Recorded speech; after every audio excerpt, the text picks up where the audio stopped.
So in today's video, we're going to talk about when my eyes opened up to traveling. And I'm talking about really more domestically than internationally, because my travel actually started domestically.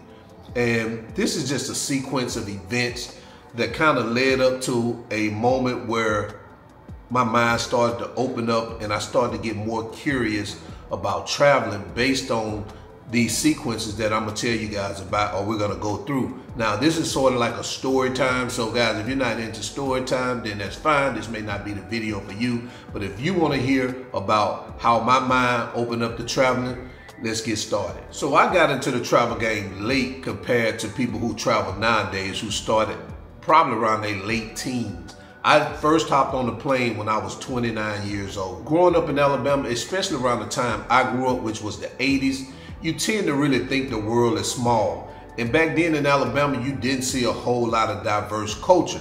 It was black people, it was white people, and that's it.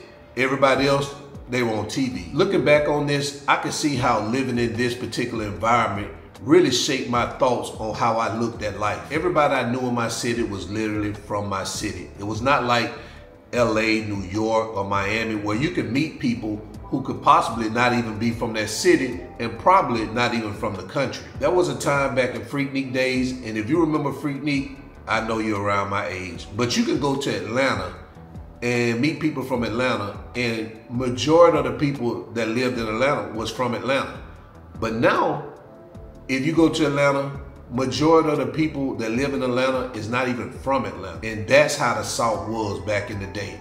Not a lot of diversity. So you never really wondered if it was more out there. Although you knew in the back of your mind it was more out there because of television. But really, as a child growing up, television was more fantasy than it was reality to us. Yes, I remember seeing images of the Statue of Liberty. I remember seeing images of the Hollywood sign in LA. I remember seeing images of South Beach. But I really never thought in my mind that I really wanted to visit these places. And not because I didn't want to visit, it was just something that just never occurred to me as a child. I remember when I graduated high school, I wasn't even eager to leave my city to go to college. I really don't know why. There's not a real reason. I guess at the time I just was complacent. And yes, you guessed it. The first year of college, I decided to stay home while all my friends packed their bags and they headed to Huntsville, Alabama to attend Alabama A&M University. Now, it was although it was still in Alabama, it was still about a 5 to 6 hour ride away from where I was living, which was Mobile. I remember that first year of college, my friends used to come back home on holidays and weekends, and they'll be saying how much fun they were having in college, the experiences they were having, the people that they were meeting from all over the country. And even then, I could not wrap my head around the type of experiences they were having because I had never left home. I just figured they was doing the same thing I was doing. They was just doing it 5 or 6 hours away. But long story short, that summer after my first year of college, I ended up getting into some trouble. And my friends convinced me to go back to Huntsville with them to attend college for their sophomore year. And guess what? I did. That first year of college, I met people from all over the country. So now I'm getting to experience the same people that they were coming back telling me their first year. I'm here now partying, conversing, and hanging out with these same people. So I'm 19 at the time, and I got friends from all over the country, from LA, San Diego, Seattle, Cleveland, Detroit, Philadelphia, New York, DC. I know this sounds small, but for me at the time, it was a big deal. And at this moment is when I noticed the difference in people based on what region they was from. Like in Alabama, like I told you, living there, you tend to think the world is small and everybody is the same. But when I got to college, I realized people from LA were different than people from New York a whole lot. They dressed different, their vernacular was different. Same with people in Chicago, same with people in Detroit, same with people in St. Louis. Just everybody had a different vibe and a different style that I was able to appreciate. And that was something that really, really opened my mind. And I'm gonna be honest, I think college at this particular time planted a seed as to how I was gonna see the world going forward. So fast forward 10 years, I'm out of college, of course, and I had been in the entertainment business at this time for about 3 years. I had been running an independent record label, and I also had just started my independent hip hop magazine. I remember going all over Alabama to the record stores, putting my CDs and magazines on consignment. And yes, guys, if you're old enough, I know you guys remember mom and pop record stores. And my magazine somehow caught the eye of a publicist from Interscope Records. Now, this was in 2004. She gave me a call and said, hey, I seen your magazine up here in New York, and I want to invite you out to a press junket. And at the time, I didn't know what a press junket was. And keep in mind, I had only started this magazine because I had artists that I wanted to promote, and I couldn't get them in major publications like The Source, Vibe, XXL, or Murder Dog. So I said, let me start my own magazine, and I'll put my own artists in there and promote them that way. But that's something that we could talk about another day. So let's get back to the story. So I said, what is a press junket? She said, well, that's a function or an event where record labels invite the press out to cover or do a write-up on a particular artist that they're promoting. So I said, where is this press junket going to be held? She said, Vegas. I said, Vegas, so my ears perked up. You know, I had never been to Vegas at the time. And then I asked, I said, so who is the artist? She said, it's Eminem and D12. And at that time, man, I almost dropped the phone. She said, if you want to join us and want to come out, send me your full name, the city you'll be flying out of, and I'll make the reservation. And without hesitation, I said yes. Keep in mind, I had never flown on a plane at this point, but I was just offered a 3-day, all-expense-paid trip to Las Vegas to interview and do a write-up on one of the biggest artists at the time and his group. There was no way I was about to turn this down. And even after having that conversation and telling her yes, I still was in disbelief, because I'm thinking to myself, how in the world did my magazine make it all the way to New York? But it wasn't until about an hour and a half later that confirmation came through. And when I seen that, I knew at that point it was real. Fast forward, I'm in Vegas now, in the lobby of the Luxor Hotel. This is where they had all the media and press come when they arrived on their first day to congregate to get their itinerary for the next 3 days. And I'm telling you, I know I looked awkward and out of place because I had no idea what was going on. I know that I wasn't a journalist. I had just started this magazine for my own selfish reasons, and that was just to promote my artists. But still, I'm in awe because I'm in Vegas. And the moment just was kind of surreal to me because, you know, we see movies and people in Vegas, and I'm actually in Vegas. So while I'm standing there at the lobby, in the lobby, this girl walks up to me. She introduces herself. She's from a magazine called Smooth. And so I introduced myself, of course, and let her know what my magazine was. And so we get to talking for a bit. And she asked me, she said, who you here with? I said, hey, I'm here by myself. She said, well, you want to go hang out with me and my editors? And I was like, cool, for sure. I remember at the end of one of those nights, a lot of us editors, writers, and publishers were sitting down for dinner and drinks. And they were just telling all these amazing stories about what was happening in their career.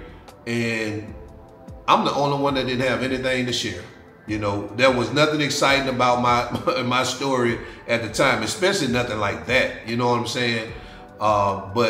So I'm just sitting there like just soaking it all up at the time. I remember one guy saying next week I'm going to do a write-up on Dame Dash in New York. And I remember another guy saying, hey, he had just received a call from Universal and they wanted to fly him to LA because they had an artist over in LA that they wanted to do a write-up on. I remember another guy saying that he was talking to Puffy. He had to go have a meeting with Bad Boy. And I'm thinking to myself, my life ain't nothing like this. Listen, I had the time of my life at this event. And to be honest, meeting Eminem and D12 was a byproduct of this trip. I was more happy to see people who looked like me living a lifestyle that I couldn't even imagine at the time. A couple of months after this event, that same girl that I told you approached me in the lobby of the Luxor that worked for Smooth Magazine gave me a call and said, hey, Hypnotic, the liquor company, is having an event here in New York that's going to be hosted by Vivica Fox, and if I wanted to attend. And I'm thinking to myself, well, you know, I'm a big traveler now. You know, I've been to Vegas. I might as well go to New York, you know what I'm saying? I said, cool, let's do it. She made the reservation, and next thing you know, I'm in New York City. It was my first time in New York, and now I'm at a hypnotic event hosted by Vivica Fox. And at the time, Vivica Fox was kind of like a big deal. And I'm in the same room with Vivica Fox. I meet Vivica Fox. Man, the whole moment was like surreal. And all I could think about was, yesterday, I was in Alabama. And at this moment, I started feeling alive again. I felt I had been missing something by living in Alabama and not exploring other options in life. And by the end of this trip, my mind had changed. I was hooked on this lifestyle, and not so much of the entertainment lifestyle, but just the lifestyle of traveling and going to see and meet new people and see new things. So after this event, my magazine got a little more popular. I went on to attend more press junkets across the country. I did interviews and met people like Akon, David Banner, Lil Flip, Dirty from Montgomery, Alabama, Chopper from No Limit Records, Magic from No Limit Records, Nappy Roots. Man, I can go on and on. So you can imagine, at this point, my mind was expanding. Although I met a lot of famous people at the time, I cherished the friendship I made from the people who worked in the background, like the girl I said that approached me in the lobby of the Luxor. To this day, her and I are still friends 20 years later. As a matter of fact, the Berries and I are part of her private real estate investment group that she has. She went on from magazines over to starting her own private real estate investment group, which has been a great source of income for the Berries and I since we've been here. So let's fast forward 4 to 5 years later. I'm working in corporate America, which I was pretty much working in corporate America this whole time this was going on. But now I'm at my company, and the company is expanding, and we're looking for more labor to help meet the needs that we have. So we needed to do some additional recruiting. And some of you guys who watch Nabarious' channel, you guys know this part of the story. So because this is how Nabarious end up coming to the United States. So we hired a recruiting company to help us do some recruiting internationally. And the company that we hired, the owner came to me one day and said, hey, I'm going to Dominican Republic to do some recruiting. And he asked me, did I want to come? And I'm thinking to myself, well, man, I've done my domestic traveling. I might as well do international. That's next. So I asked him how long he needed me. He said about 3 days. I said, let's do it. He made the reservation. And next thing you know, I'm in Dominican Republic. This had to be around 2008, 2009. I can't remember, but the rest is history. Those 3 days in Dominican Republic opened my eyes to different cultures. I was amazed that this small island in the Caribbean had such a wonderful vibe, warming people, and a vibrant culture. And that trip stuck with me. And to this day, I'm currently living in the Dominican Republic. But I want to say it wasn't just that one trip to DR internationally that had me hooked, because after that trip, I went on to visit other countries internationally like Costa Rica, Jamaica, the Bahamas, Canada, and Mexico, and others. So guys, I know this video is long, but I wanted to give you a sequence of events that led up to my mind opening up to travel and wanting to see and experience other cultures. So I hope this video helps someone who wants to travel but scared. I'm telling you, leave your comfort zone, you'll be surprised. So until then, remember, always live in the present, because that's the only way you can live your best life. And I'm out. Peace. Je begot aan mijn best life, yeah. Je begot aan mijn best life, yeah. Something you and me, oh. Je begot aan mijn best life, yeah. Jumping, flexing, no.